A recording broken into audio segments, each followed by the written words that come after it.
শাকিব খান বুবলির সম্পর্ক নিয়ে দর্শকের কৌতূহলের শেষ নেই।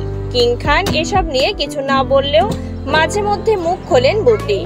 এবার তো একেবারে খোলা বইয়ের মতো নিজেকে মেলে ধরলেন।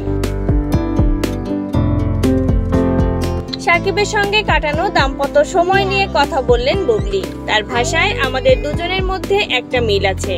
আমি যখন চুপচাপ থাকি তখন ও চুপচাপ, আবার পরিবারের সঙ্গে থাকলে খুব কথা বলি। শাকিব খান কিন্তু সেটে চুপচাপ থাকেন, আবার যখন বন্ধু মহলে থাকেন তখন খুব আড্ডাবাজ। বিষয়টি আসলে পরিস্থিতির উপর নির্ভর করে। এ সময় শাকিবের রাগ প্রসঙ্গে বীরের মা বলেন তার প্রচুর রাগ, রেগে গেলে চুপ হয়ে যান, তবে প্রকাশ করেন না, বুঝে নিতে হয়। আমিও তখন চুপচাপ হয়ে যাই, তাকে বোঝাতে চেষ্টা করি।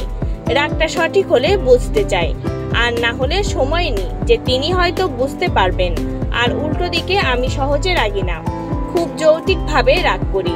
রাগটা আসলে তেমন নয়, প্রতিক্রিয়া দেখাই। রাগ ভাঙাতে শাকিব খানই এসেন।